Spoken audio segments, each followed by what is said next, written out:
ಎಲ್ಲಿಗೆ ಹೋಗಿದ್ರಿ ಅಣ್ಣ? ಆನಂದ್ ಹೇಳಿದ್ದ ಅಲ್ವಾ ಟೆನ್ಷನ್ ಮಾಡ್ಕೋಬೇಡಿ ಅಂತ.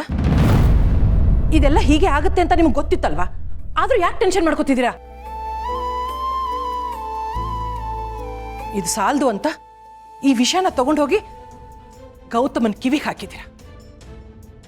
ಇದರಿಂದ ಅವನಿಗೆ ಎಷ್ಟು ಟೆನ್ಷನ್ ಆಗುತ್ತೆ ಅನ್ನೋ ಅಂದಾಜಿದೆಯಾ ಅಣ್ಣ ನಿಮಗೆ? ಯಾಕಣ್ಣ ಹೀಗೆ ಮಾಡಿದ್ರಿ? ಭಾಗ್ಯಕ್ಕ, ನೀವು ಹೇಳ್ತಿರೋದು ಸರಿ. ನನಗೆ ಈಗ ಅನಿಸ್ತಾ ಇದೆ ನಾನು ಸುಮ್ಮನೆ ಇರಬೇಕಾಗಿತ್ತು ಅಂತ.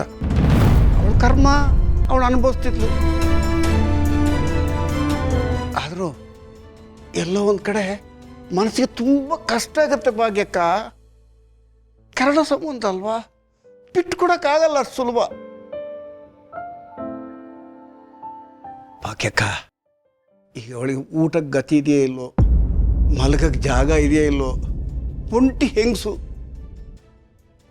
ಏನು ಒದ್ದಾಡ್ತಿದ್ದಾಳೋ. ಅಲ್ಲ, ಅವಳು ನಂತರ ಬದಲಾಗಬೇಕು ಅಂತ ಬಯಸಿದ್ದೆ ಭಾಗ್ಯಕ್ಕ.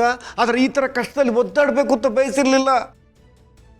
ಅವಳಿಗೋಸ್ಕರ ನನ್ನ ಮನಸ್ಸು ಮಿಡಿಯುತ್ತೆ ಭಾಗ್ಯಕ್ಕ, ಮಿಡಿಯುತ್ತೆ.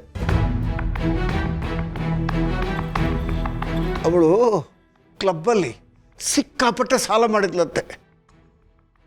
ಅದಕ್ಕೋಸ್ಕರ ಮನೇಲಿ ದಿನ ಜಗಳ ಆಗಿ ಮನೆಯಿಂದ ಕತ್ತಿಡ್ದು ಆ ಕಡೆ ತಳ್ಳಿದ್ದಾರೆ. ನನಗೆ ಹೆದರಿಕೆ ಏನಂದರೆ ಅದಕ್ಕೋಸ್ಕರ ಅವಳಿಗೆ ಏನಾದರೂ ಮಾಡಿರ್ಬೋದೇನೋ ಅಂತ. ಅವಳನ್ನು ಯಾರೋ ಕರ್ಕೊಂಡು ಹೋದ್ರು ಅಂತ ಬೇರೆ ಹೇಳ್ತಿದ್ದಾರೆ.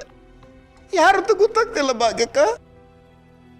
ತಪ್ಪು ಮಾಡಿದವರು ಶಿಕ್ಷೆ ಅನುಭವಿಸ್ಲಿ ಅಂತ ಹೇಳೋದು ಸುಲಭ. ಆದರೆ ತನ್ನವರೇ ಕಷ್ಟಪಡ್ತಿದ್ದಾಗ ಸುಮ್ಮನಿರೋಕ್ಕಾಗತ್ತಾ ಭಾಗ್ಯಕ್ಕೆ? ಹೇಳಿ, ಸುಮ್ಮನಿರೋಕ್ಕಾಗತ್ತಾ?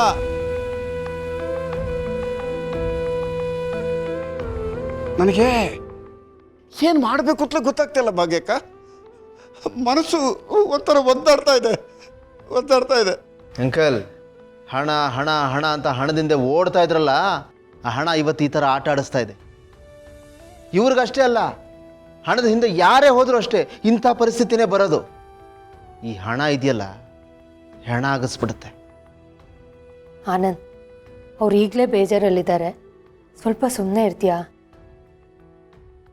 ಅಂಕಲ್ ಹೋಗಿ, ನೀವು ಹೋಗಿ ಸ್ವಲ್ಪ ಹೊತ್ತು ರೆಸ್ಟ್ ಮಾಡಿ. ಆಗಲಿ.